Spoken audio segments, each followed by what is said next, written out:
What's up, and welcome to another week of From the Cave with Saladin Ellis on YouTube. Like, I don't know if this shit's a podcast, is it a YouTube stream? I don't know.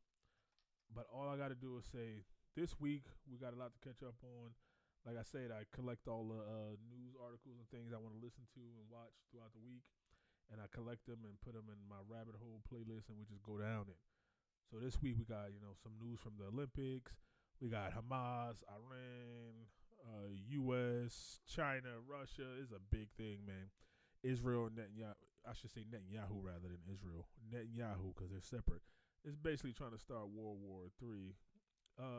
Besides that, we got some news from the stabbing in the UK, and also just some regular stuff. Let's just begin it. Start down it. See what happened. Let's start with the Olympics, and then we'll work our way to Hamas and Iran, U.S. You can see I got the playlist right here. Let's just go with it. Let's start.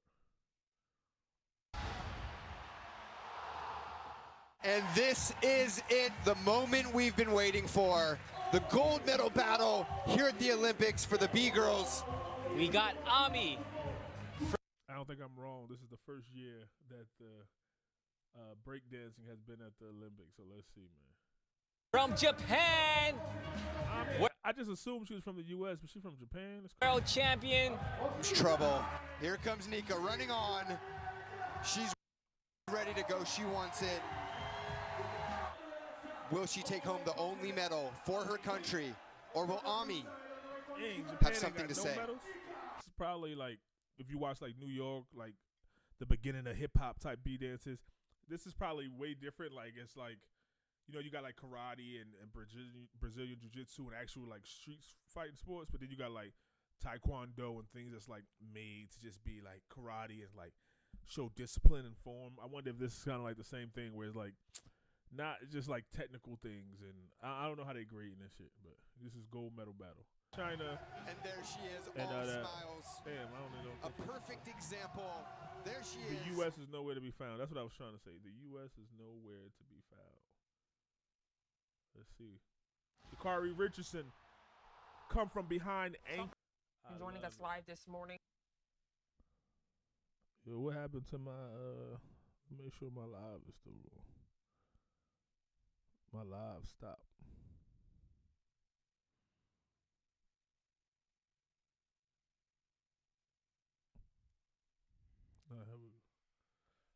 So, man, we got Hamas and Iranian officials confirmed death of Hamas top leader. Now, this is crazy because if you know, you know, but Israel purposely struck the Hamas official in Iranian territory, right? They know where this dude lived. They could have struck him anywhere. It was like, yo, what y'all gonna do? But let's listen to this. To further discuss this breaking news alert, national security expert with the University of New Haven, Ken Gray. Ken, good morning. A pleasure having you here. Good morning, Janae. Glad to be with you again.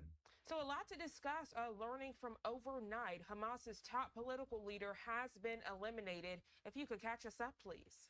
Sure. So this is a 1-2 punch on the part of Israel.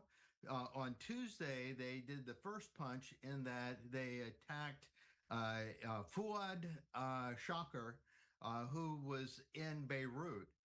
Fuad Shakir is the military advisor to the Lebanese leader, Nasrallah, and he is the commander who was responsible for that missile attack in the Golan Heights that killed 12 Druze children.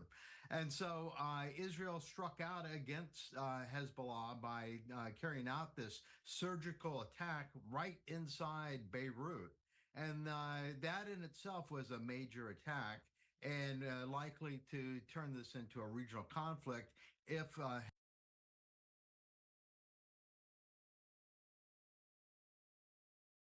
Yeah, more. I'm trying to see it now. I don't know why the stream going off. I don't know if that's just YouTube doing some Hezbollah YouTube shit. decides they must respond to that. Let me see if I put this at a quicker playback speed. Israel said that they're done with this. That as long as Hezbollah does not respond back to that attack, that they do not intend to accelerate their attacks there into southern Lebanon. That was the first punch. Second punch, though, comes with this new information that the Let me see if it turned political back on leader now. of Hamas, who was in Tehran visiting, was struck in a guest house owned by the IRGC. And so this is an amazing attack in that the chief political leader, Ismail Haniyeh, while he was there, the Israelis, presumably the Israelis, they have not claimed credit for this as of yet, were able to, again, surgically strike with a missile, was able to strike at Haniyeh even while he was in Iran. Iran has promised to do some type of response. They have not been more specific than that, other than the fact that they plan to respond to this attack inside their country on Haniyeh. Around the world, Turkey has said that this is going to cause a regional conflict when they were referring to the attack against Shukr, and that they were ready to join in on the fight. Egypt has also said that this is going to cause a regional conflict. So That's we crazy. are looking at these actions by the Israelis. I'm not sure why I keep going on. I'm gonna have to see about that. That shit ain't nice.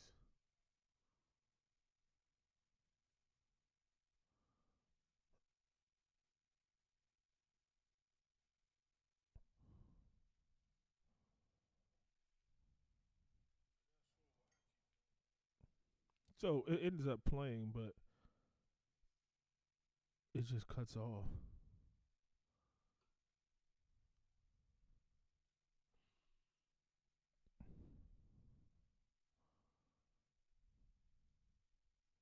It's just weird, bro.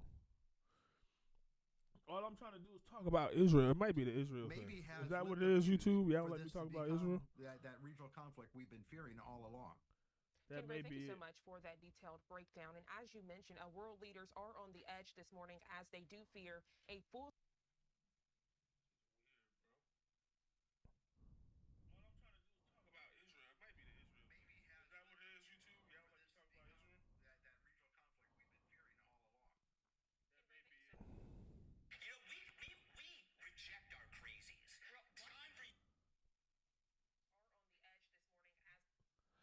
I don't know. It looked like we back up, chat. They ain't like us talking about YouTube, but let's see. Scale conflict. If you could break down the several parts and entities that play a role in this. So first, we are fearing that the Israel-Hamas war, the ceasefire talks will now be stalled, right? Because now we're wondering if What they keep forgetting is that Netanyahu doesn't want ceasefire talks, right?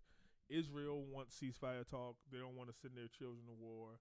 The Gaza people want they don't want to die anymore. They want ceasefire talk, but Netanyahu doesn't. I can't think of one reason why Netanyahu, besides just being a good person, right, and loving all humanity, why he would stop the war. Like, he won his life. He wants to remain in power. He has no reason. The U.S. political structure keep backing him as if they can't say, hey, no, we don't back you, but we back Israel. And it's just the weirdest thing. Hamas will retaliate to this. Set that up for us. Sure. So fighting has been continuing in Gaza throughout this whole time. However, the Israelis seem to be pulling out in some areas. Khan Yunis, for instance, they were pulling out of Khan Yunis. The fighting down in Rafah has all but completed down there. There's still are major fights going on in and around Gaza City, but nonetheless, the fight in against Hamas in Gaza continues. The Houthis are still being a problem. The Houthis really escalated their types of Houthis, by being able to carry out a drone attack that went into Tel Aviv last week. So that was a major success on their part, in that this is the first time they've been able to carry out an attack into one of the Israeli cities that can cause death. Hezbollah, of course, ever since their missile landed inside the Golan Heights, killing those kids, we've been fearing for the possibility of this becoming an escalated war, finally opening up that northern front and having the Israeli boots actually on the ground in southern Lebanon. That still may happen any day now. They may be waiting for enough IDF forces to get to the northern they definitely going to put some in order boots to on cross the over ground. that border. There are forces in both Syria and inside Iraq that have promised to join in on the fight on the side of Hezbollah. Remember, I think that the reason why Netanyahu came here to give a speech in front of Congress is that he thought that, like, hey, let me get the U.S. and back of me. Let me show all these Arab countries how close I am to the U.S. Then he went back home and he fucking struck a a Hamas top official. But that was a show. That was almost like a show of force. Like our airplanes, right? Our jets will go down crazy close to people, just so they can feel it, right? Like just so they can feel the force of the ground shaking and the planes coming over them. This was a show of force. He went up there and said, "Look at this. I can go to. I'm not a leader in the U.S., but I can go and I could demand the U.S. Congress listen to me. Look at me, Iran. If you mess with me, you mess with them too." And none of our politicians, like we had Kamala Harris that didn't meet with him. That's fine. Trump did. I don't like it. But Kamala said, "Hey, we're not going to meet with him." I think Trump is more open to hear what he's saying. Kamala really is just like signal virtualing. Like she's like just like, "Oh, I'm not going to meet with you because that'll look bad." Not, "I'm not going to meet with you because I'm against what you're doing and I don't like that what you're doing to the Palestinians in Gaza. You just like, hey, we got this business going on. We shouldn't be seen in public together. Should it do so? But this attack inside Iran, who is the puppet master that is controlling the axis of resistance against Israel, this attack actually occurred on They're their evil. territory. They're And evil. so Iran has promised to carry out some type of response to this attack on their territory, even though the attack was on a Hamas political leader. Nonetheless, they feel compelled. It was on their airspace. Consequently, if you were to see airstrikes on the part of Iran, Hezbollah, the Houthis, and the Iraq and Syria factions all conducted at the same time, Israel's air defense would not be able to withstand that kind of attack. So if they want to really escalate, expect this constant barrage of missiles They coming need in us. on Israel from all the players at the same time. The American people, fuck the politicians. They ready for war anytime. They ready to get their money, get it, and sell some weapons. The American people, the military, is not open to a war. We're struggling, living paycheck to paycheck, and they're trying to get us and gauge our resilience, our tolerance for a war. We don't want it. Like, people's gonna riot. There'll be black people up there too. Fuck January, whatever it is, 6th, 7th, 8th, whatever it is. I forget so many dates. October 8th, October 7th, January 6th. They're trying to bamboozle us. Bad people do bad things. There's no such thing as a fucking bad nation where it's just evil in the water. The people just wake up at night and just go to fucking the bathroom and get something to drink and just, oh, I want to destroy the U.S. Like, no, we fucking did something to them. Our politicians did something to them. Stop letting these politicians turn us against each other.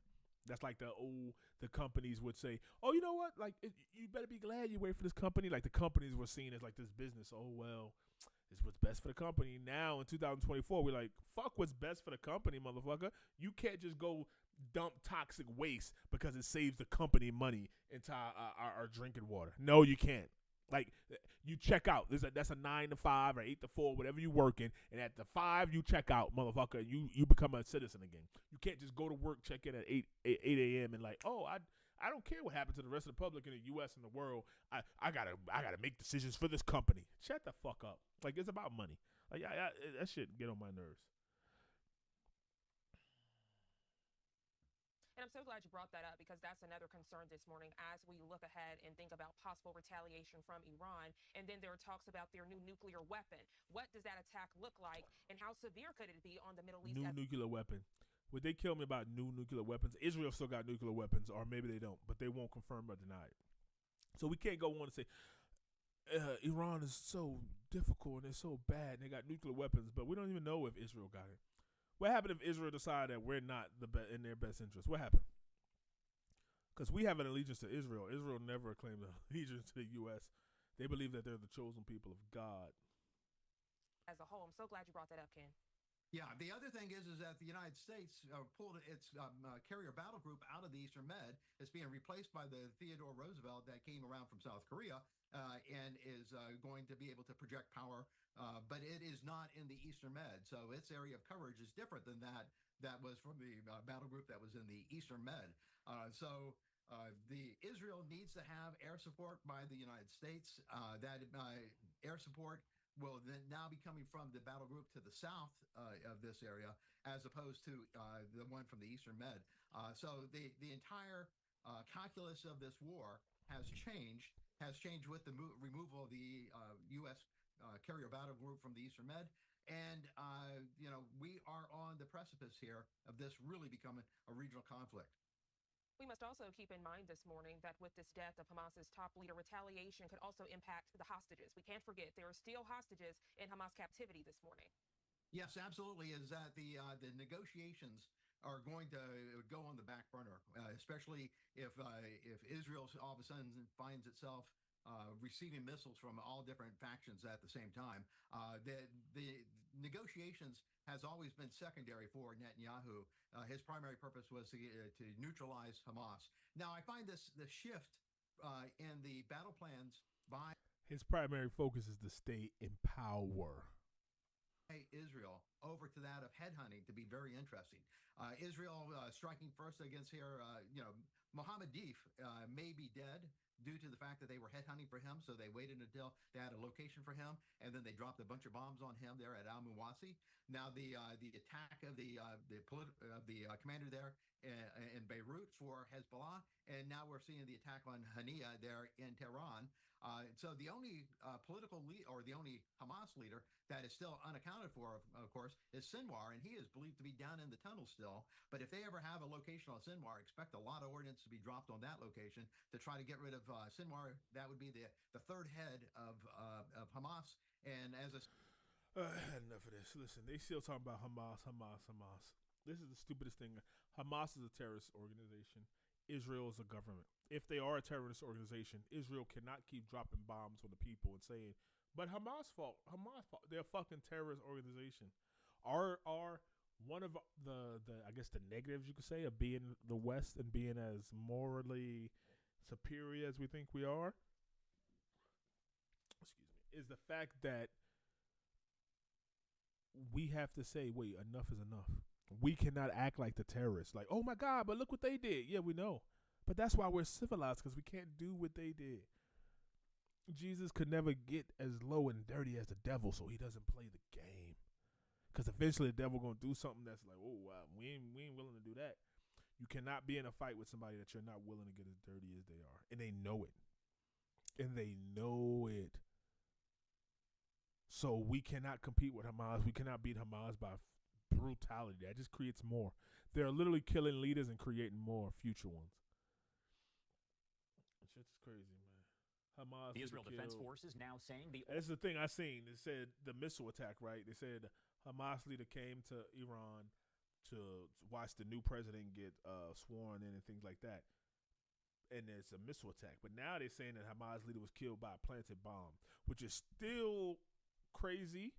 But it's not like, oh, they was able to shoot a missile over to our country. We didn't see it. We couldn't stop it. We couldn't detect it. And it just hit this. This is like, oh, Israel and their assassinations. Like, they're just fucking evil. Like, that's what this is. But let's listen to this. Only airstrike carried out Tuesday night into Wednesday morning was the strike in Beirut that killed Hezbollah's second in command. Rear Admiral Daniel Hagari saying, quote, I want to emphasize there was no other aerial strike, not a missile, and not an Israeli drone in the entire Middle East that night, and I won't comment further. The statement comes as Israel has not claimed responsibility for the assassination of Hamas leader Ismail Haniyeh. The New York Times reporting the explosion in Tehran that killed Haniyeh was actually set off by a remote-controlled bomb smuggled about 2 months ago into Hamas leader's room there in the guest house where he was staying for the new Iranian president's inauguration. The IDF spokesperson, Daniel Hagari, did release a very brief statement in English about 2 minutes in length. I do want to play that for you now. Last Saturday, the Hezbollah terrorist organization in Lebanon fired this Iranian Falak 1 rocket directly at a soccer field in Majd al-Shams in northern Israel. 12 innocent children playing soccer on a Saturday evening were murdered as this rocket containing 53 kilograms of explosives hit the field. Hezbollah claimed they were not responsible for the attacks. This is a lie. The evidence is irrefutable. The rocket itself, as Hezbollah is the only organization in Lebanon with an Iranian Falak 1 rocket. On Tuesday evening, the IDF conducted a precise strike on Fuad Shukr, Hezbollah's most senior military commander and the terrorist responsible for the attack on Majd al-Shams. Let me remind you who Hezbollah really is. Hezbollah is officially recognized as a terrorist organization by over 20 countries around the world, including the United States, the United Kingdom, and Germany. It is responsible for deadly terror attacks in Lebanon, Israel, and around the world. Hezbollah is a global terror organization that poses a global threat Their ongoing aggression and attacks are dragging the region into a wider escalation. As we have said many times, while we prefer to resolve hostilities without a wider war, we remain fully prepared for any scenario. As we have recently... See, they act like they're the victim, which is it's crazy to talk about this. It's like its own special topic to talk about the Jewish people, because we know being Jewish is a religion, right? Anybody should be able to join, but the Jewish people are seen as more than religion. They're seen as a people, not just a religion. Like, you could be Jewish. I mean, you could be Muslim. You could be Christian, but you're from different places, different things. Maybe don't get along. But when you say the Jewish people, there's different type of Jewish people, but it's still seen throughout the world as like one Jewish people. Like, they always speak as one. And even if there's a fraction that disagrees, they're not as loud as, or they can't be as loud, or don't have access to the publications that the other side does. So it's different than, saying being black, where we like, oh, he just said that. We're not a monolith. We're not a monolith. The Jewish people speak out. It's like, no, we're speaking out together. At least that's what they got. The right people in the Jewish population have control of the media to make things seem the way they are. And I guess you could say that about any group of people, right? Even the black people. You got the Roland Martins out there, which I don't agree with. Like, technically, they're saying it's not wrong, right? It's not wrong. They're saying something that's true, but it's like, it's technicality. Like, when you learn to play games with words and selling and pitching, you learn how easy it is to play games with words. And you have your tolerance for people who choose to play games with words. They think they're so smart. It's just like, I don't even have time for you. Like, there's real people out there that don't have time or can't grasp the different situations that's happened that I'm trying to explain myself to. I have no time to explain myself to somebody that's like playing games with words. They understand, but they're going to choose to go, but why? But why? I mean, technically, like, it's just too much. That's what Israel doing. I'm sure there's people in the government that realize Netanyahu is bad for business, but they're still sitting there and not saying anything. They're making justifications for it, and I cannot even. If there's a hell, man, these people don't care shit about it. I'm telling you. Proven, Israel knows how to deal with those threats and how to respond. Just today, threats were made by terrorists in the region. Throughout the war, we have proven our determination and resilience. We know how to defend ourselves. We have strong offensive capabilities, and we have strong defensive systems. And we have international partners who will increase their forces in the region and assist us. Right there, the U.S. They only talk about the U.S. Our politicians are so split that they're willing to say, I want some money. All the Jewish pack got to do is say, hey, we'll give money to the party that give us the most money. And they're like, no, we're going to do it. We're going to do it. We're going to give you support. We want the money. How can we get some money out of this? How can we? That's what it's about. It's not about supporting Israel. It's about how can we get a piece of this pie. We're going to bake this pie. How we get a piece of this motherfucker. Shit crazy, man. I just can't even. Those threats, I can't fathom. both near and far. All right, that was IDF spokesperson Daniel Hagari, Rear Admiral there. And I do want to go over one of his comments, of course, that is making the rounds on social media, as he did say, quote, I want to emphasize there was no other aerial strike, not a missile and not an Israeli drone in the entire Middle East that night, and I won't comment further. To help break down all of the latest developments, I do want to bring in Paul Salem, the Vice President for International Engagement at the Middle East Institute, as well as the former President and CEO. Thank you so much for taking the time, as always, to join us here. Thank you, Josh. Thanks for having me. Of course. Well, first off, I do want to ask you the overall question here of what do you make of Hagari's comments that the only strike that happened, airstrike, was over in Beirut that night?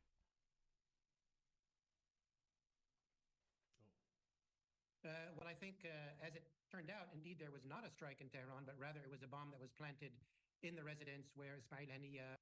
So they say not only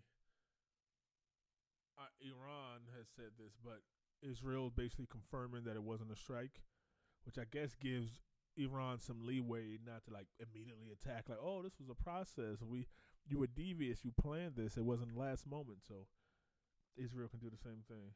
I mean, so Iran could do the same thing. They can take their time. Because initially I thought like they were going to attack like by this weekend, like by today. But it's like, oh, since this came out, it kind of backs up pressure, and they said they're gonna respond, but now it's like balls in their court. Win.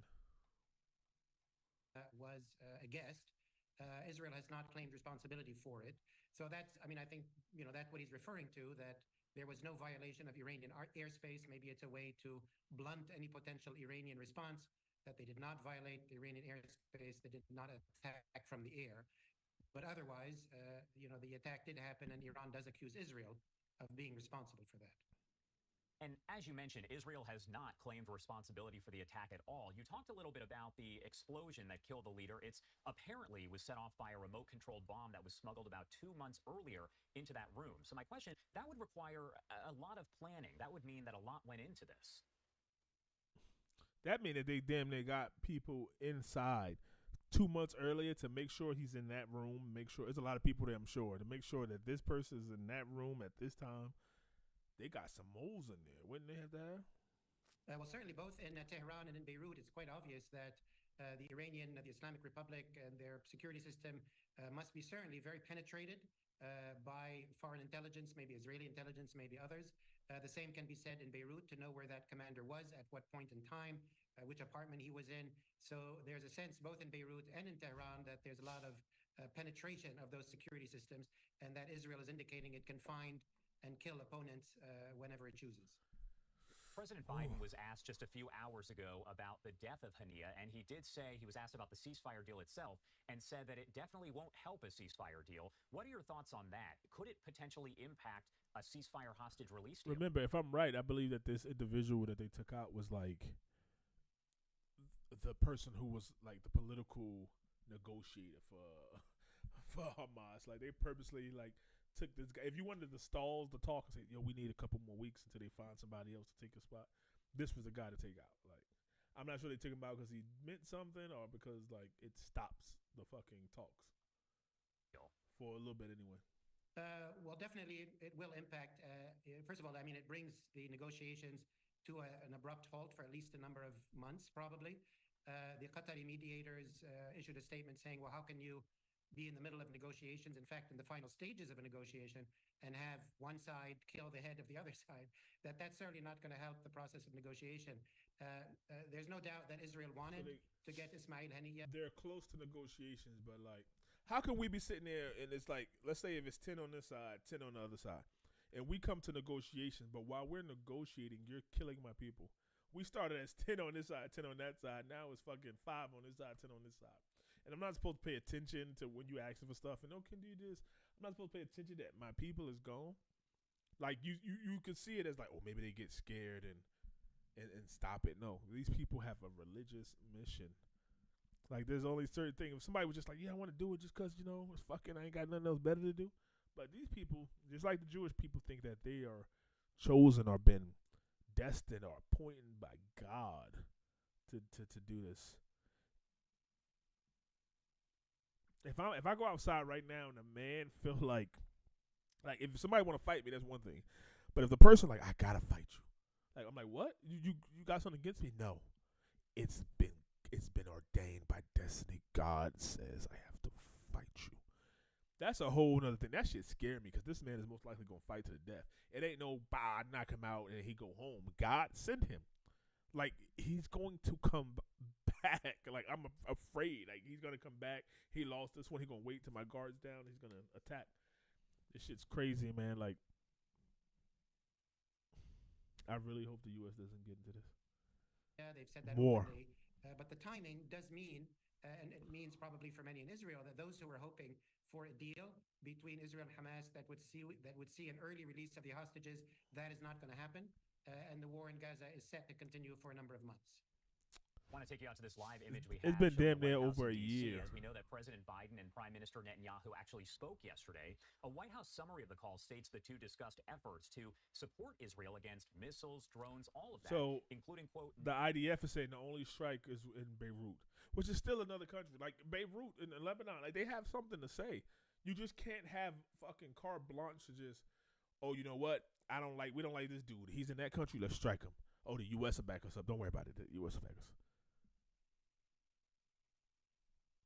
They're going to bring about the destruction of the fucking world.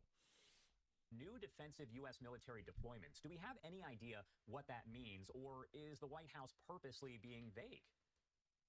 Well, we do know that there's a number of naval units that are steaming into the Eastern They're Mediterranean. always purposely in addition being to those vague. that are already there.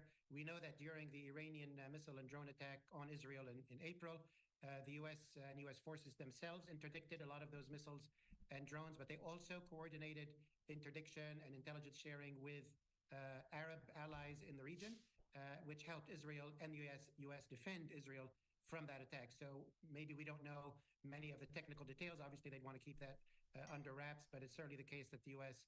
Is putting units in place to help in defense in case there is a major escalation, keeping in mind that most American and Israeli analysts agree that if there is a major eruption from Hezbollah in South Lebanon, as well as other parties, Israeli and American defense systems would be hard-pressed to catch everything that's coming across the border.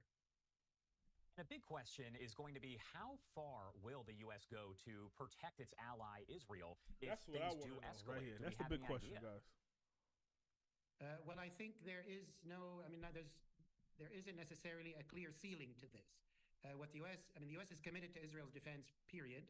And Netanyahu's speech before the U.S. Congress just last week underlines that bipartisan support.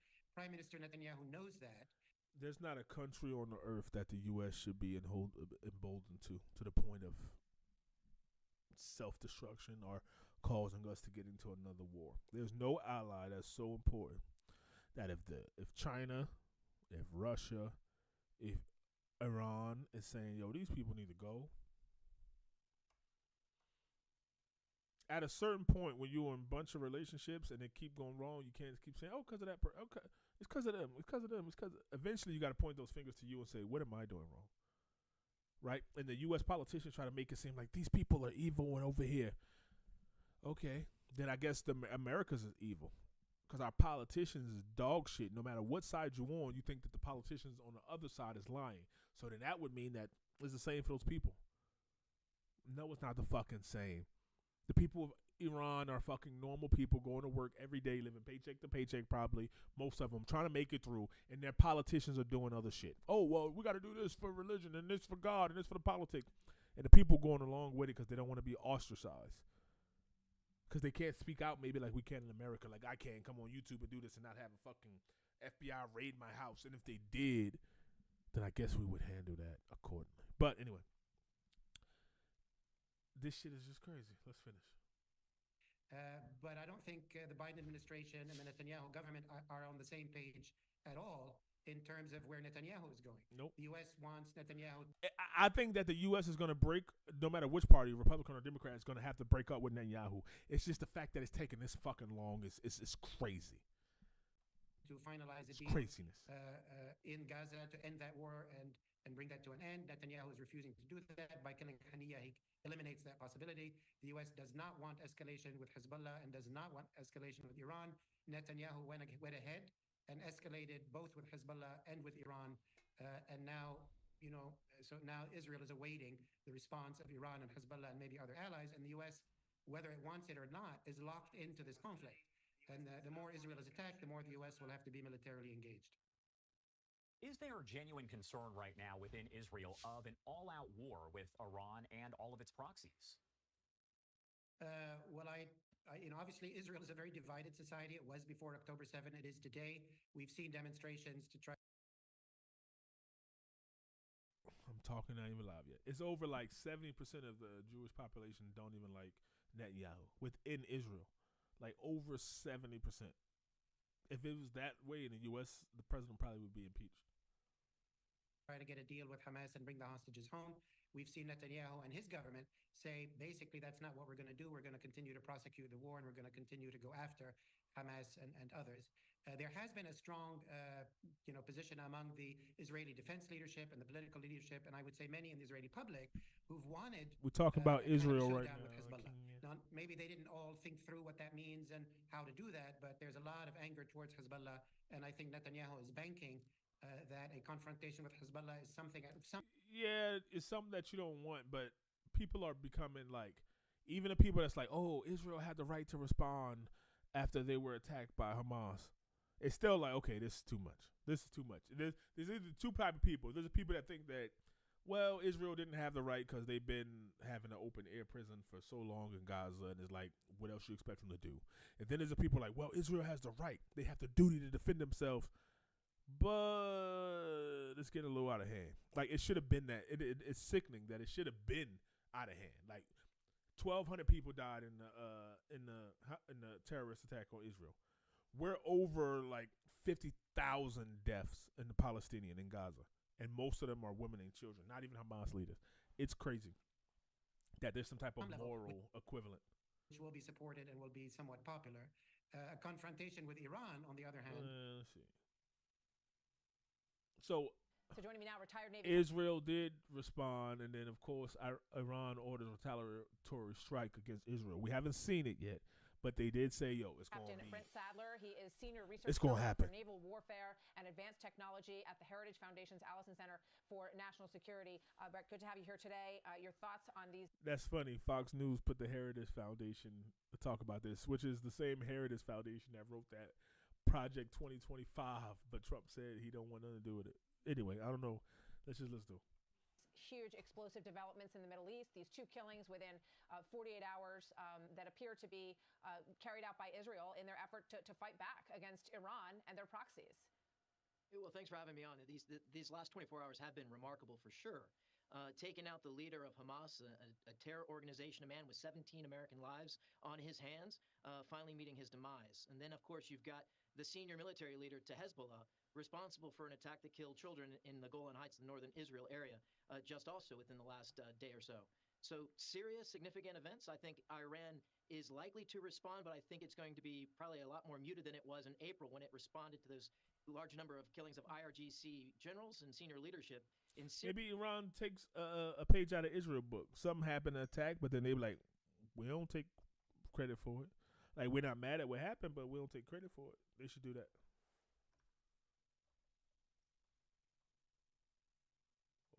Syria earlier this year.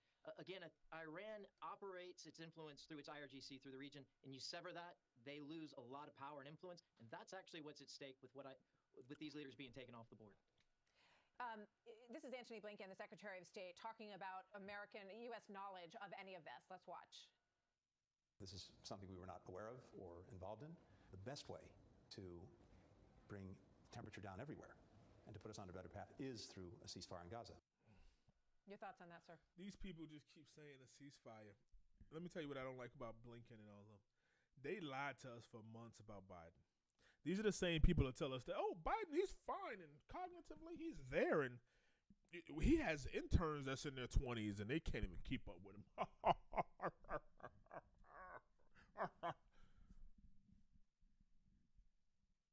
Is it a game to them? Like, being a politician is a game to them.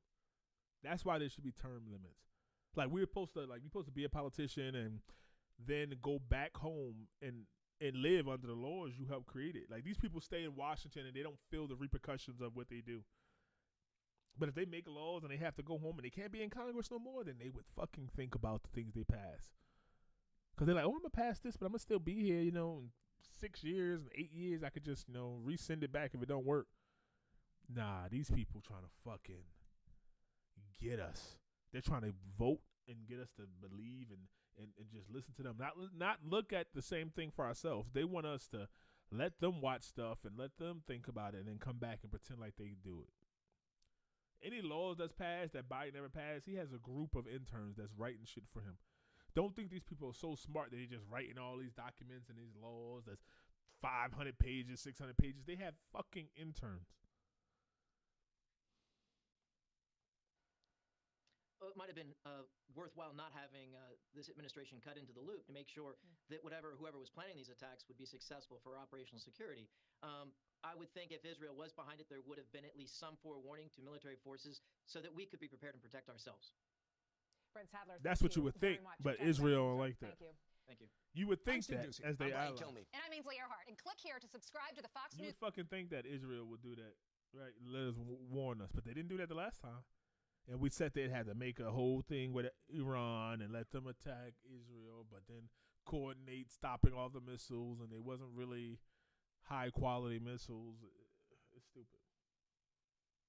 Well, Eric, Iran and its allies weighing how to retaliate against Israel without igniting it. U.S. warns Iran serious risks if attacked.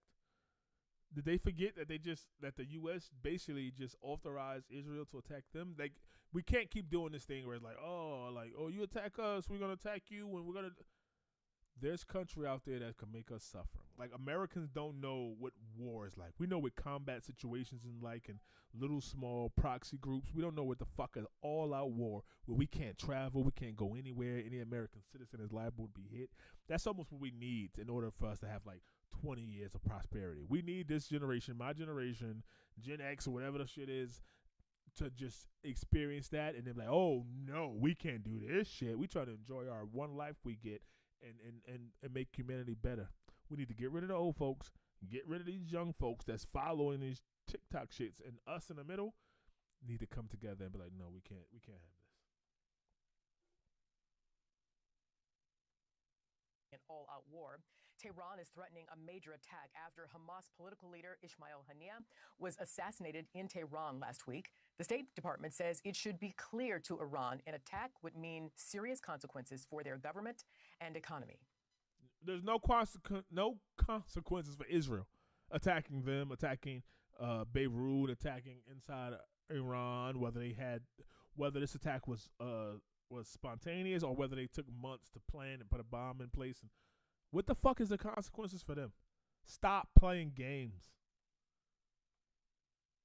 It should be very clear to Iran that escalation is not in their interest. It's not in Israel's interest. It's not in any country in the region's interest. I hate this motherfucker. Oh, Matt Miller. That's his name. Oh, I hate him. He knows he's lying. Some of them don't know. They're just sitting there blank and they're robots. This man, let me show you this. You have delivered that message to Israel. This man knows he's fucking lying and he's doing it. He knows what he's saying is bullshit, but he's going to believe it. He's manipulative. He's a gaslighter. This is the type of man that I do not trust. Israel. We know that other countries have delivered it to Iran. But it is true they likely have different calculations. They may make a different calculation, but I can tell you that the message that we have sent loud and clear is we will come to Israel's defense. That's it. The message that we made loud and clear is not Netanyahu, stop this war. It's not, hey, we're not going to go into World War III for you. Let's get this shit done. It's, we will defend Israel point blank no matter what they do. We will defend them. Maybe that was cool in the retired Navy Captain Bob Wells joins us now. So a fucking Christian world, but 90% of my generation don't even identify as any religion. Stop. Captain Wells, let's start here. The U.S. has warned Iran of, quote, serious He's smiling. risk He about to say something it conducts smart. a major attack on Israel. So what, in your expert interpretation, is a serious risk? Well, thank you very much, Arthel, for having me. And I think the serious risk is obviously a military response. If Iran uses their proxies, as they have done against our troops in Iraq and also in Syria, as you just mentioned, we are likely preparing a response in kind against their proxies. Obviously, they continue to play havoc in the Red Sea with their Houthi proxy. And then if you look at what's happening with Hezbollah, their largest proxy in southern Lebanon, obviously you've got He's still talking about proxy groups. Like, if the U.S. was to use their different groups, the Bloods and the Crips, to attack Iran, like proxy groups, like you is a middleman, like you're giving weapons and aid to this group, but y'all don't really talk about it.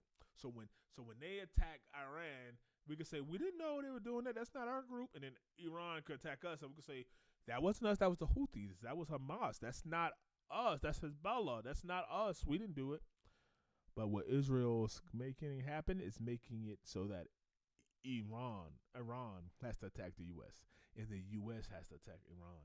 Not no groups, not no somebody that could put the blame off. That wasn't us. That was just the group we talked to. Israel's trying to put all the cards on the table. I just don't think that Netanyahu gonna like it when Iran has the big joker, the little joker, the fucking deuce, and everything else. For tat continuing there on the northern front with Israel, I do think an important point is to be made with regard to the preview. We have communicated to Iran directly, likely through our Swiss channel, likely with our other allies in the region. And something's really different since April 13th when they broadcast a response to Israel this time. They've got a brand new president, President Pezeshkian, a doctor, a cardiac surgeon, in fact, and he's having to deal with the IRGC. And if you know, as you know, the IRGC is primarily the capability enhancers for all the proxies in the region.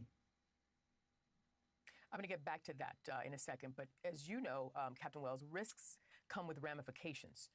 What missteps by the U.S. could create damaging residuals? If we attack for Israel on, I think if we're not proportional, I think if we hit Iran directly, the President of the United States has to inform the American people of any type of intent with the nation state of Iran versus the United States of America. We have a very important interest with regard to stability. The President is trying to achieve a ceasefire in Gaza to protect humanitarian efforts there as well. We're trying to get a ceasefire in Gaza without going against Israel. And that's hard. I don't care if it's your mother, your father, your brother, your cousin, your crackhead uncle, whatever it is. You should be willing to say, you know what, that's not right. I love you with all my heart. I'm here for you. I'll defend you. You can live with me, your home, whatever it is. But I'm not just going to go out of my way and just say, nah, you're right. Nah, fuck it. Whoever fuck with you, I'm right. No, what'd you do? What'd you do to that person? Why they want your neck? Because if it's justified enough, I'm going to say, hey, maybe we should go to the police or something. Maybe we should go somewhere else. But to just pretend like, oh, well, I ain't do nothing, it's crazy. That's what Israel is pretending. There's no way I see this war coming to an end and Netanyahu is not in handcuffs. Release the hostages. As I understand, August 15th is that particular time. But to answer your question directly, though, an over-response, although we do have the capability. As was mentioned, we have the Theodore Roosevelt Carrier Strike Group with the aircraft carrier in the Gulf of Oman. We've also got ballistic missile defense ships off of Lebanon to protect Israel. We also have put F-22 fighter aircraft in the region. We've got also F-18 aircraft in the region itself. So the United States has a very important, as Admiral Kirby said, quality as well as capability that's postured in the region so that we can answer the call with regard to the mission. And given the posturing and politics at play, how do you expect the leaders of Iran and Israeli Prime Minister Netanyahu to play this out? Will they agree to a ceasefire? And if so, how Netanyahu ain't agreeing to shit. Why would he? Soon. Well, I think it's a very complicated circumstance. Obviously, the American policy effort is focused on a ceasefire. The Israeli military policy effort is to basically eradicate Hamas and to also reduce risk against the proxies. I think it's going to play out with this new president with regard to what his course of action will be. I think Iran will strike. They may not strike Israel directly. I think with this new president, as I've read some of the internal discussions, may feel lucky that Iran is not at war directly with Israel. And I understand that maybe a suggestion would be on the table to hit other Mossad targets in either Iraqi Kurdistan or in Azerbaijan. So there's other options there to hurt Israel with regard to its particular interests. But back to American interests in the United States, we're doing our best with regard to military posture. We've got a very capable Central Commander, Eric Kurilla, General Kurilla, and we also have diplomacy, which is intense, it's persistent by the administration to try to bring about this ceasefire. Diplomacy. Let me give you some money, and you stop this, and then I give you some more money, and then we can see if you stop this. You mentioned proxies a moment ago, and while we look at a map, I want to show a map of Iranian-backed proxies in the Middle East. Let's talk again about Hezbollah and Hamas, the terrorist organizations who are not bound by international protocol. I mean, how can they bungle even the best of plans? That's a great question. See, but what they're not showing you is U.S. proxies in there, China proxies in there, Russia proxies in there. They're just showing one side, the side that we said is the evil side. We're the Jedis and they're the Sith Lords, and we need to get rid of them. It's stupid. Question, because it's always been interesting to me. You've got nation state of Iran, nation state of Lebanon, nation state of Yemen, yet they have these proxies within their borders. Hezbollah has been growing in terms of its Shiite intent to basically eradicate Israel. They've gone to war, as you remember, back in 2006. There's a UN border force there. So they can overstep their bounds. But just offshore, you've got the United States with strike missiles and other capability that could eradicate certain Hezbollah capability and to defend Israel if it came to that. The other part is the Houthis. We're still receiving quite a bit of challenge there with the Houthis, and that's an everyday military operation, and naval operations have been at combat levels ever since October.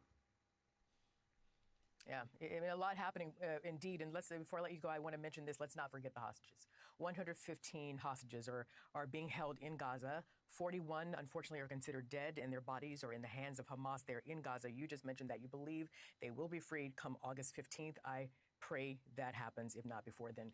Retired Navy Captain Bob Wells, thank you so much, sir. Thank you, Arthel. Hey everyone, I'm Emily Campagno. Catch me and my co-hosts Harris Faulkner and Kaylee McEnany on Out. And Kaylee McEnany, The U.S. is beefing up its military. So I guess this is kind of the same video. U.S. increased military presence. So, in retaliation for Iran saying, "Hey, we might do something," the U.S. is saying, "Hey, we're gonna put more boats and ships here, so you won't do nothing." Instead of going to Netanyahu and saying, "Calm the fuck down, little bro," they're going over here. Military presence in the Middle East as Iran vows severe punishment for the death of a Hamas leader in Tehran. The Pentagon deploying Navy cruisers and destroyers equipped with ballistic missile defense. This is something that we wouldn't let happen. If a political leader came to the U.S. and died and got struck, we would be in all-out war. If a political leader went to Jerusalem and went to Israel and died, it would be a fucking all-out thing. This in response to the killing of that Hamas political leader earlier this week. Iran says a short-range missile hit the room where he was staying. While there, sources tell ABC News he was killed by an explosive device previously planted by Israel inside of the home. Both Hamas and Iran blame Israel for the attack, though Israel has not claimed responsibility. I want to bring in now Matt Rivers. He joins us now live from Tel Aviv along with national security and defense analyst Mick Mulroy. All right, Matt, so walk us through what is happening there in Israel and give us the latest. Yeah, Rachel, I think things are tense here in Israel, but it's a tense calm. I mean, if you go around Tel Aviv right now, people are living their lives. They're at the beach. They're going to restaurants. This is something that the Israeli people are very much used to, this looming threat of retaliation, because they've been through it before. That said, people are certainly wary and waiting for this pending Iranian response, and that's where I think this U.S. military movements in this region become so crucial. You mentioned off the top there U.S. Navy cruisers, destroyers, as well as additional fighter jets in the region, all designed to take out the kind of attack that we saw Iran do a few months ago. Hundreds of missiles and drones flown here to Israel in an attack, almost all of which were shot down. That's something that could happen again and something both Israel and the U.S. are preparing for. And Mick, as we noted, Israel is not claiming responsibility for the attack in Tehran, but the country did quickly take credit for killing a Hezbollah commander in Beirut just a day before. So why is that discrepancy happening? So, Rachel, it's basically their policy. This is not the first time that something has happened, obviously caused by Western intelligence, most likely Israel, in Iran, and they just do not take credit for it. They did kind of be coy with it by posting the eliminated picture on an official post and then took it down. So I think it's clear that they want the Israeli population to know that they carried this out, but they simply won't give the official statement because that's part of their policy when it comes to taking actions inside Iran, not so much inside Lebanon. Matt, I want to get to this. Yeah, we're just letting them take assassinations. Like, literally, Israel's like the only country that I know of that has like a carte blanche on assassinations from the U.S. And it's funny, well, not funny, but we just had an assassination attempt on President Trump, and now we're like okaying it, like the assassination attempt. Okay. The ceasefire deal. Earlier in the week, there was some thinking that Israel and Hamas were closer to a ceasefire deal. What do we know about where things stand now after? Well, they took out the fucking the leader that was responsible for the deals, so they set it back. Two attacks. Yeah, well, that assassination of Ismail Haniyeh in Tehran understandably put a bit of a damper on hopes that a deal would be coming soon, if only because he was one of the key negotiators in those negotiations. He was the political leader of Hamas. He was the international-facing leader of that organization, and now he's dead. So obviously people were responding to that, saying, well, that doesn't bode well for the ceasefire negotiations, including President Biden himself. That said, we know negotiations are going on. In fact, a senior Israeli source told ABC News this morning that Israeli negotiators are in Cairo today to continue those negotiations, but whether a deal is likely anytime soon, I think that's a smaller chance. Negotiations ongoing. All right, Matt Rivers, Mick Mulroy, thank you so much to you both. These don't seem like negotiations. It seems like if the Palestinians don't do what the Israeli government says, they're going to keep striking them. Negotiations where you feel like you can sit down and get something, the other person could get something. This is not a negotiation. Zelensky has for the first time. So this is Ukraine troops fighting inside Russia. Zelensky confirms. Acknowledged that his forces are conducting a cross-border offensive inside Russia. It is the most serious attack by a foreign army on Russian territory. Can you imagine the U.S.? Can you imagine Russia protecting a group like if we go against the cartel and like Russia giving them aid, and like the cartel gets so strong and gets so much aid from Russia that they start to like attack L.A. and New York City and inside? Do you think we just sit there?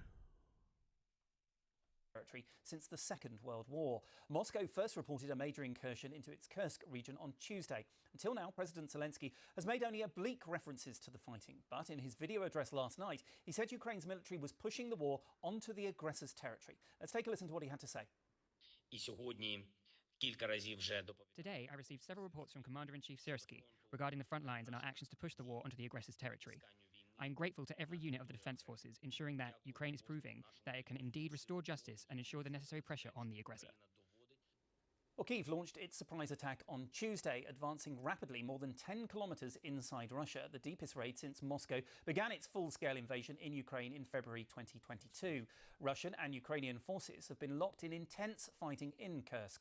Strict security measures are in place there and two other Russian regions, Belgorod and Bryansk. And it's funny, if you don't understand this, it's literally Russia didn't want Ukraine to join NATO and for the U.S. to put some fucking ships probably on the what's this, the Black Sea right here? And then the U.S. put some troops here and like they do in Japan and shit. That means if we go to war with Russia, they got somebody right here. Just like we didn't want them to have missiles and troops in fucking Cuba, Russia don't want that shit to happen in Ukraine. It's just common sense. Thousands of civilians have been evacuated on both sides of the border. The governor of Kursk region has ordered the evacuations there to be accelerated after 13 people were injured when a Ukrainian missile hit a residential building. Ukrainian forces have reportedly created a new front line that is 30 kilometres long. So how are people in the Russian capital, Moscow, reacting? Let's hear from some of them. I'm scared for people in general. You want to help people, but you don't know how to do it. Ukrainian forces seem to be far away from us, but at the same time, they seem to be very close. The fact is that people just had to suddenly leave. They had lived quietly, and suddenly they found Ukrainian soldiers on our territory. So the big question is whose fault is it, and who is going to be responsible? Because as far as we know, there are heavy casualties among the soldiers on our side, as well as the destruction of residential buildings. So who is going to be responsible for that? Well, meanwhile, President Zelensky has said Russian forces probably used a North Korean missile for an overnight airstrike on the Kyiv region, which killed a father and his 4-year-old son. Ukraine's Air Force says 4 North Korean-made missiles were launched by Russia as part of a large-scale attack across various regions overnight. It says Ukrainian forces destroyed 53 out of the 57 attack drones. Well, let's speak to Jana Bezpachka from the BBC's Ukrainian service, who joins us now live from Kyiv. On those overnight attacks, what do we know? Yes, it was one of the most massive attacks on different regions of Ukraine within the recent months. Russia mostly launched drones against Ukraine. And for example, I myself woke up to the explosions where they were quite far away. They happened somewhere in the region of Kyiv, where unfortunately, as we got to know the morning, 3 people were killed. One of them was a child and his father was killed. For some regions of Ukraine, this air alarm lasted for many, many hours in a row. For example, in the Poltava region, it was 14 hours, and it's still on. So it's the longest one air alarm since the beginning of the war for that part of Ukraine. And, now there are many talks whether Russia might retaliate for Ukraine's incursion in the border region of Kursk. But I think this is not the biggest fear for many, many Ukrainians around. The biggest one is still whether this particular mostly drone attack, but also it included missiles, and as it was mentioned, some missiles might have been ballistic weapons provided by North Korea to Russia. But again, some of these are provided by North Korea to Russia. The U.S. really think we could just put terrorists on country and they ain't gonna do it. Like, we barely make any fucking thing. It's like China that makes everything, and then a couple other countries. Like, but the thing that we could get on these countries' bad side and still like. That's what we're feeling. Like when oil prices go up, when the price of goods go up, it's these countries in a sort of way putting terrorists on us. Like, oh, yeah, I think I could just get these microchips for these iPhones and these computers, and we're not gonna do nothing to y'all. It's stupid. Long has passed the time when the U.S. is like the #1 and we're just good for no reason. And the reason why we're good for no reason is because these other countries' best people will come to us. They would come to us. The reason why the U.S. is so powerful is because we have people from different nations and countries that come here. That's why we're powerful. Otherwise, it'll just be the Chinese versus the Americans versus the Russians. No. Because there's Chinese people in America. There's a lot of Russians in America.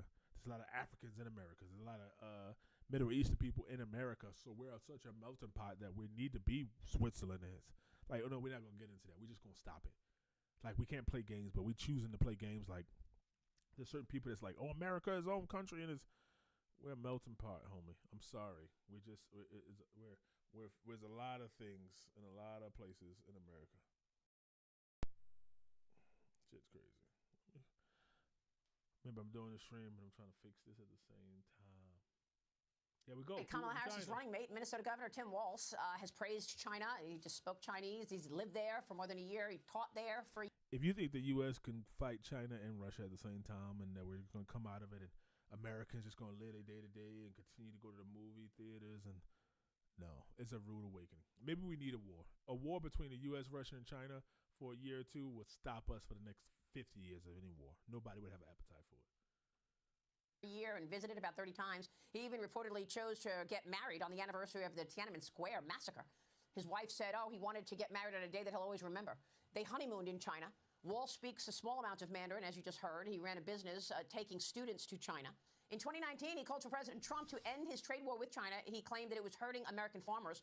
And then in 2016, Walz said, quote, I don't fall into the category that China necessarily needs to be an adversarial relationship.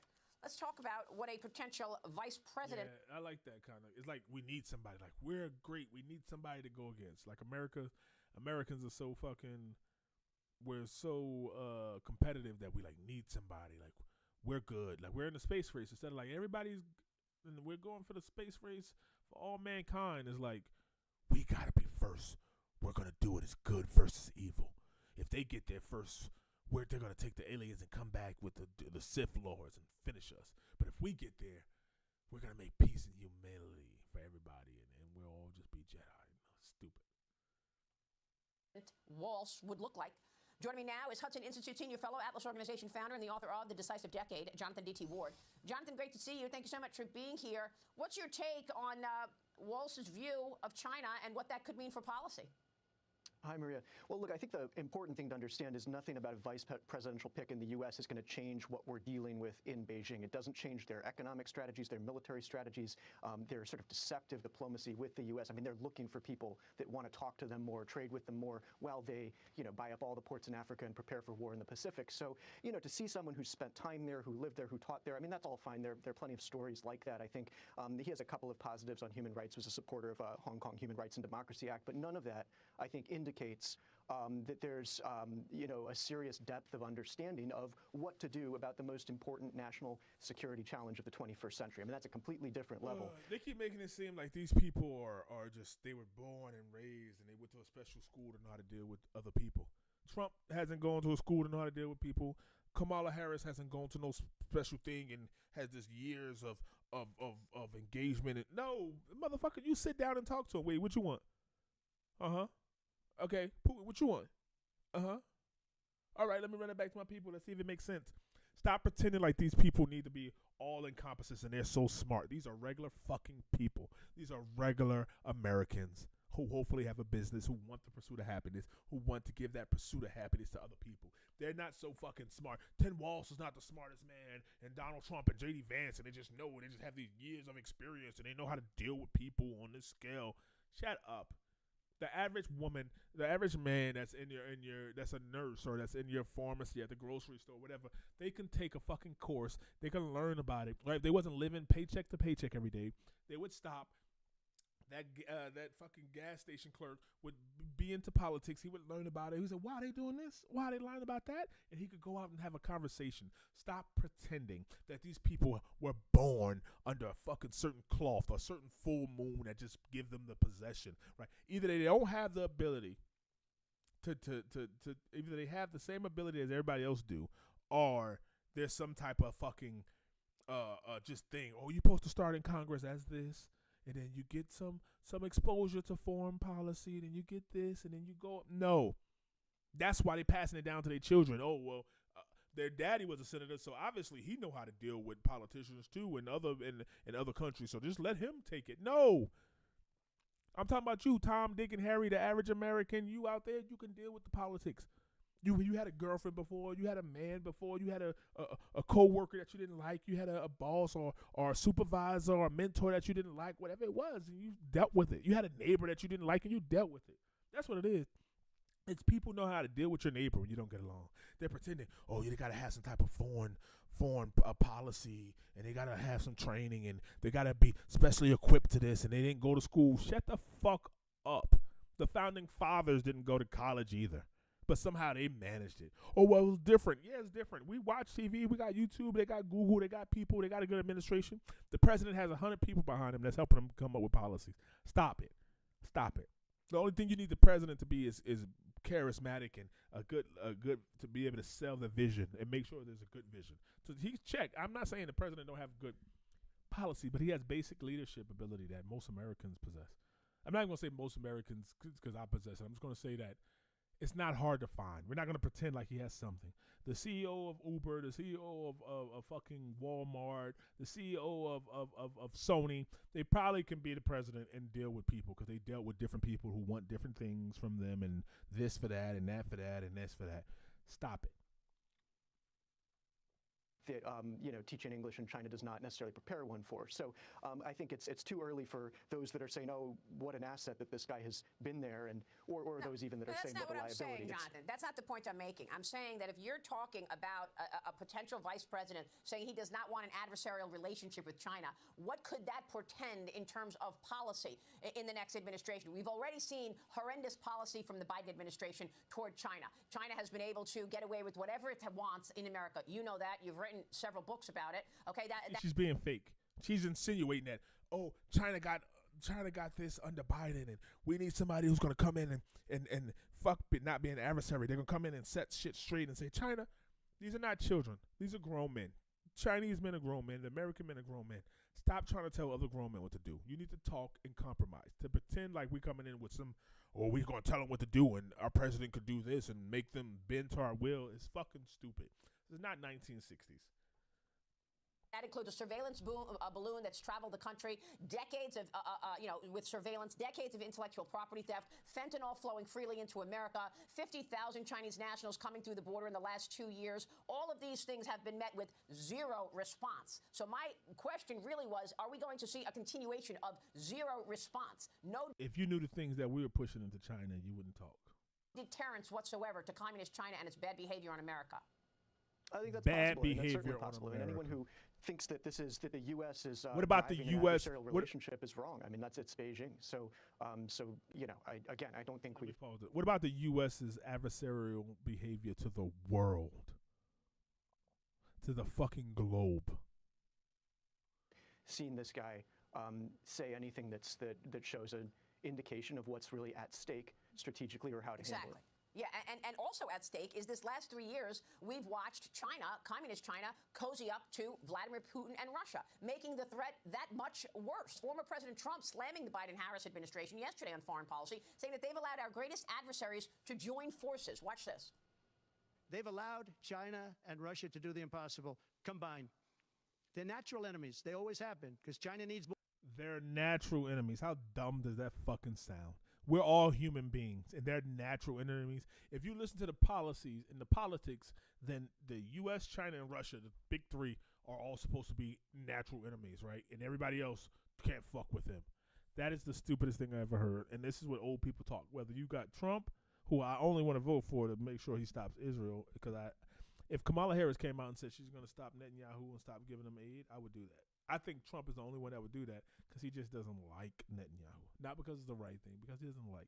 It's literally the fucking, I have to choose which devil runs America. That's what I feel like. More land, and Russia has it. They've always been natural enemies. They've now become one force, and then now they're adding Iran to it, and they're adding North Korea to it. Pretty powerful force. This is something that is unthinkable that they allow. And we're the only right one, right? If China, Russia, Iran, and North Korea get together somehow, we're still in the right? They're just fucking bad people. They're just eating bad, evil people beef and pork over there, and it's just we don't know why. Allowed to happen. So, Jonathan, you've traveled extensively throughout China, throughout Russia. You know these two adversaries well. What is your take on the position of the two countries in terms of getting together against America? Well, yeah, I love that he said combined. I think, I've been saying for a long time that Russia and China are a combined adversary, and I think that's the right way to understand it. But this has been going on for a very long time. I mean, it's at least 10 years old. It's probably 20 years old. I mean, the two have intended to fight the U.S. together in the 21st century. I mean, I think we saw the first hints of that in 2014, just as Putin, seized Crimea and China began its island building in the South China Sea. So they've been coordinated for, at least a decade, really longer if you look at some of the roots of even that activity. And the U.S. is going to have to deal with that problem. I think that was always in the making. I mean, photos like that of the wine glasses. I mean, I had that in China's Vision of Victory in 2019 before this event in Ukraine took on an even deeper phase with the new Russian invasion. So what we have to do, I think, is to treat them as a combined adversary. And the biggest problem is that we've imposed, essentially, as you said before, on other things, there have been zero costs to the People's Republic of China from the United States on their support for Putin's war. And that's one where I think it's relatively straightforward what to do. Because you can't want something and need shit and materials and processing from a country and then want to punish them at the same time. It's stupid. I mean, you basically have to go after the Chinese companies and banks that are enabling Putin's war, that are actively engaged in Russia. And we have a use it or lose it period, I think, with U.S. sanctions. I mean, the power of the U.S. financial system at this time is something that could cause enormous effects on China. And that's really what I think we should be doing. You have to impose costs for their support for Putin. And then I think Mike Pompeo had a really, I thought, appealing peace plan in the Wall Street Journal recently on Ukraine, where he talks about unleashing U.S. energy potential, putting real sanctions on the Russian energy sector, U.S. military buildup, NATO spending going to 3% across the board, $500 billion lend-lease program for Ukraine so that they have access which they would ultimately repay to essentially enough military kit to really win the war, and then no restrictions on the weapons that Ukraine could obtain and use. So that's what Mike Pompeo believes would win the war, and I would agree with that. I mean, you've got to defeat Putin in Europe and crush certain elements of the Chinese economy that are supporting this, and that's how you really go after the problem, and that'll create all the problems in that relationship that have existed. They go through cycles in Russia-China relations. They've been allies, they've been enemies, they've fought border conflicts, they've come back together, but they've always been hostile to the United States, and that's something that predates everything we're talking about. How likely do you think China and Russia could go to war against the U.S.? This National Defense Report that we've been talking about recently is incredibly disturbing, Jonathan, where the National Defense Commission says that the U.S. would lose a war, given the strength of the militaries and the investment that the Chinese and the Russians have been putting in their own militaries. You saw that report I'm referring to. Mm-hmm. Yeah, how likely? Well, I think that's what I've been trying to tell people since China's Vision of Victory. I mean, this is what they're planning to do. They're planning to go to war with the United States. I mean, China's preparing for a war with the United States. They have Putin on their side in order to make that much more of a problem for us. And that's absolutely, I think, the intent. I do think we can prevent that war in the Pacific through the right U.S. and allied military buildup, but you have to start doing a lot of things, which we're not yet executing on. But the bottom line is we have these two enemy states, and they are absolutely serious about their intent. And if we continue to show economic and military weakness, I think we're going to get the big problem. So there's still time to prevent that, but we have to be acting with extreme urgency at this point. Jonathan, you've done such an incredible job on this from all of your books, certainly Vision of Victory, as well as your most recent decade. We so appreciate all of your knowledge on this subject, Jonathan. Thank you for all the work you've done.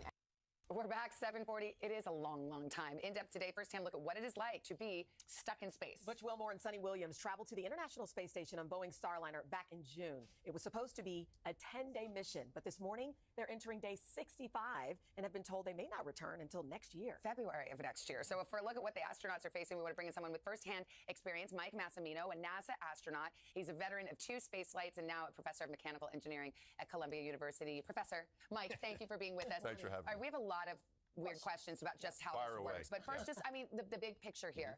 I mean, you get sent on this craft, the Boeing Starliner, and now it's delayed. I mean, is this the right call? How worried would you be if you're an astronaut that you went there and your ride isn't able to return? I think the astronauts, if I was up there, I would have confidence in the team in place on the ground making those decisions. There's a lot of dedicated people who are looking at this, both at Boeing and at NASA. I know the folks who were in charge down there. They've been there for decades. And so as an astronaut, my thoughts would be they're going to make the right decision, whether that means we come back on the Starliner or we stay on orbit for a bit longer. In this case, it might be a lot longer, and come back with a different ride. So I think they have confidence in the team. In the meantime, we're hearing potentially February. What about supply? Sorry, this astronaut stuck in space. It's just an astronaut. If y'all don't know, they send astronauts out there with food and stuff and from what I understand, something happened. They can't come back, and they've had to send other supplies up there because they were supposed to be back by now. I mean, do they have enough supplies from the real things? I don't know, their clothes. Yeah, great question. Yes, they do. They do. Yeah, so they try to think of everything, and delays can happen. We did have an astronaut, Frank Rubio, was going on a 6-month mission that turned into a 1-year mission. Oh, wow. So they do have extras up there, but they also have supply ships that go up there, and those supply ships can get packed not at the last minute, but pretty close to the launch time. So if they need extra this or that or whatever, they can supply. So they do have deliveries coming there pretty often. So I mean, how do they shower? You know, like how? What about how? I mean, I was trying to pack extra underwear for a long trip, you know, but this is getting ridiculous. There's no running water in space is a problem because it floats, and also it's also kind of a commodity. So you do the best you can with kind of like a sponge bath, but you don't take a good shower. Yeah, that kind of thing. And you have waterless shampoo you can use. So you do the best you can, but you certainly miss it. Yeah, you're around each other, and after a little bit, you start to. The only smell inside is that. So yeah, pretty much. You're all in it together. That's right. Both funky. It's not that. That's not really. It's really not that bad. No. Believe it or not. And finally, though, what about the headspace? I mean, just frankly, your mental health. You know, I'm sure they're able to talk with their family and friends via FaceTime or something like that. But it still has to weigh on your mind for a while when you're technically stuck. Missing the holidays potentially. Oh, that's true. All these are valid things to think about, and that is, I think, the tough part about it. Especially when you have your expectation, I'm going to be away for a certain amount of time. Your family is prepared. You kind of go with that mindset. And understanding we're going to get delayed maybe a few days or a few weeks, and that's kind of like gravy. That's a good thing. A couple months, they've been up there now 2 months instead of the 8 days. Okay, that's all right. But looking at another 6 months, that is going to take a shift in mindset, not only for the crew, but also for their families and people on the ground. Because holidays, things happen, good and bad. Can we you do miss anything out. for them? Can we wish them well? Or, I don't know, this is great. Absolutely. Seriously. Yeah, I think just having everyone thinking about them, I think that means a lot to them. I'll send them an email, let them know. Yeah, send them an email, let them know. We care about it. If they want a care package, we can do that. You're the best at care packages. Savannah's great. We can see if we can arrange that, but certainly it's nice to have people thinking about it. But they're going to be okay, and I'm sure they're enjoying their time as best they can and doing their job. We are thinking of them. Proud of them, too. There you go. Thank you. Thanks, Mike. My pleasure. Oh, thanks for having me. You are. All right. Time now for another check of someone who's delightful. Oh, well, thank you. Hey, guys, take a look at this. They had this crazy dust devil, beach devil kind of that happened down in Florida near Destin Beach, and it picked up a lot. Luckily, no injuries, but picked up a lot of umbrellas and sent those things flying, and that can be dangerous. So thankfully, that is done. And by the way, the Perseid meteor shower we were talking. Mike, we were talking about Are you looking forward to the Perseid meteor shower? Oh yeah, it's a huge event. Yeah, very exciting. Tell the people. Everyone wants to get out. Look up. Did you hear that? Yes, we did. Okay, Mike says the Perseid meteor shower. So this weekend, it's going to be great. I mean, the peak is going to be Sunday night. You look to the northeast toward the constellation Perseus. We're going to be seeing 50 to 75 meteors visible per hour. The moon sets around 11, so the best viewing will be after midnight. Stay away from any outside lights. Here's where we're going to be looking at great viewing conditions. Northeast, Great Lakes, looking pretty good. A starry night, mostly clear through the southeast. Shooting stars down over Texas. Some clouds along the coast, but inland sections of the west coast going to be great for looking at that Perseid meteor shower. Unfortunately, poor air quality in the Pacific Northwest due to some of those wildfires, windy and stormy due to the remnants of Debbie, and plenty of sunshine in the midsection of the country. That's what's going on around the country. Here's what's happening in your neck of the woods. Hey, thanks for watching. Don't miss the Today Show every weekday at 11 a.m. Eastern, 8 Pacific on our streaming channel, Today All Day. To watch, head to today.com/allday or click the link right here. Now, y'all know damn well we ain't broadcasting no Donald Trump speech on the Black Star Network. No news conference. I don't even got time for Roland Martin, actually. He about to say something fucking stupid, and it's going to be true. It's going to be slights of true information. It's going to be like, yeah, I see what you're saying, but it's stupid. It's fucking stupid. That's all I'm going to do right now. Yeah, we unheard everything. Politicians still playing games. I can't do it. I had 2 stories about him. I cannot do him. Well, we can't hear you. We had Darius Cook and Miss Netta. This is something I want to see the light in the atmosphere. I can't hardly hear you. You can't hear me. I don't know what this is. I can't hardly hear you. I don't. What would you like me to do so that you can hear me? What would you like me to do so that you can hear me? Huh? What would you like me to do so that you're able to hear me? I don't know. I hear everybody else that comes over here, but you very, very, very low. Okay, I'm speaking with normal volume. Okay. I haven't done anything different to the phone. The phone is sitting there. I hear you a little bit. Good. Yeah. Good. Okay. First of all, how are you? Huh? First of all, how are you? Say it again. I said, first of all, how are you? Is what I said. You said, first of all, how am I? Yeah, how are you doing? Great. How are you? I am having a fantastic day. That's great. There's I don't know something. what all this noise why I can't hear. I want to hear. Let me go and make an announcement. Okay, I'm trying to get things together so I can hear you. Okay. What about now? Are you able to hear me now? I mean, you still very low. I don't know why I done turned my phone up all the way up to the top. But you go ahead and talk. If I can't hear you, I just ask you to repeat it if you feel like it. Okay, not a problem. There's something I've been wanting to tell you for a very long time. I mean, go ahead and tell me. Okay. Sure. I'm very interested in hearing it. Good. You should know one thing about me. I don't know anything about you. I'm going to tell you what you should know. Go ahead. And what I'm going to tell you is that I actually was a fan of yours from I don't a long think time so. ago. I don't think you were. You want to let me finish? I mean, if you want to, but come with the real, because you came for me. I never came for you, so you can't never say you was a fan of mine. I would love to finish telling you this. Okay. I wish I could hear you. Have you turned it down so I can hear this man? Okay, go ahead.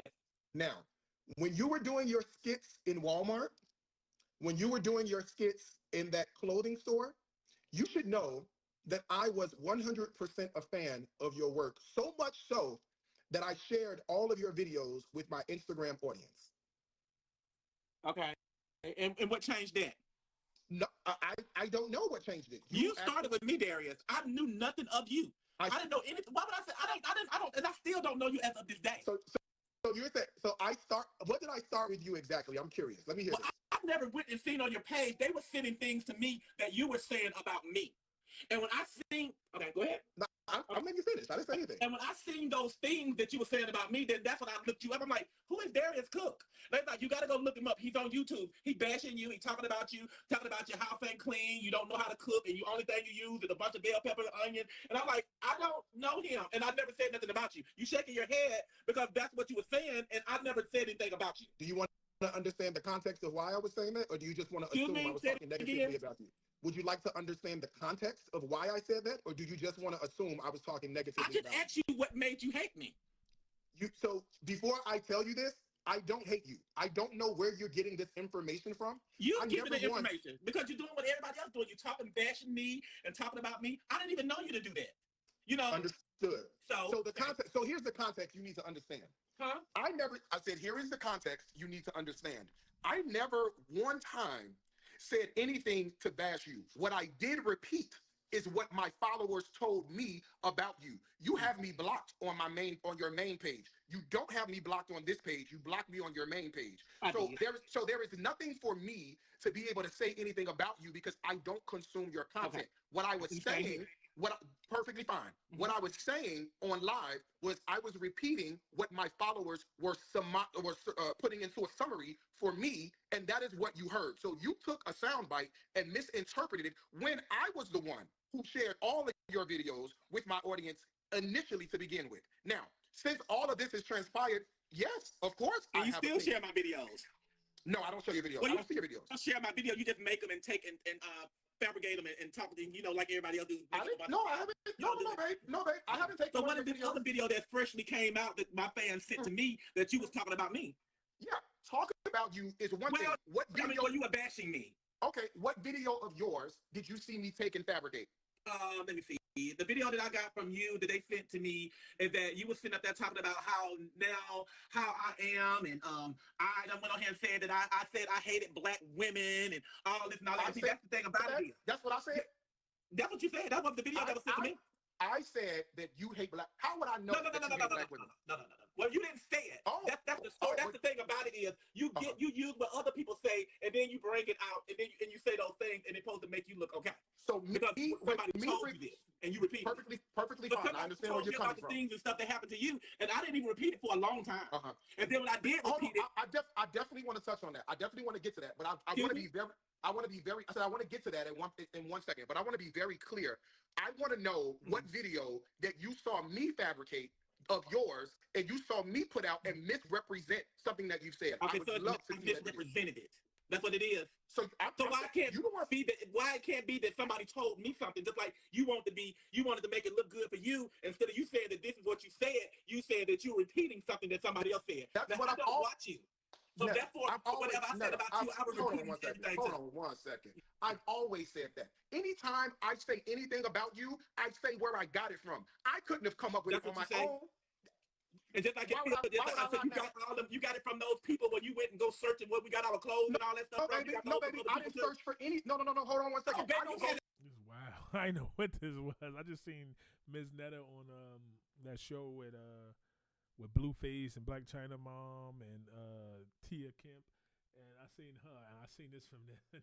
I know Darius cooks. I used to watch this motherfucker cook on, I don't know, it was Instagram or Facebook Live or something. He took off crazy, but yeah, that's funny. All on social media where you was on there searching. No, see, Louis Vuitton do not sell that. No, what's the name? You search all of that. Upset. Well, what the hell do you call it? What it seems like we got two people that's clout chasing, or at least Ms. Netta probably.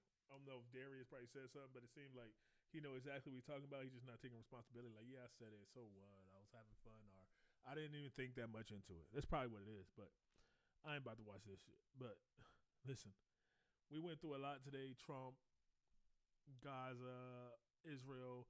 They are playing games with us. They're playing games with our livelihood. Americans are really struggling, and all they want to do is, instead of talking policy and say, I'm going to do this if you elect me, I'm going to do this when you do this, I'm going to stop this, they're like, look what they doing. You don't like what they doing? Vote me in. And you're like, what you going to do? Like, listen, I ain't going to do what they doing. And it's just crazy. We're literally devils and pawn devils. Listen, thank you for coming in the cave, listening to me and seeing what I got and hearing what I got to say about the shit that's happening in the cave. Time for me to go back out the cave, live my life. And I can't deal with this. I'll come back, though, because I love you guys. So you in the cave, I'm going to come find you.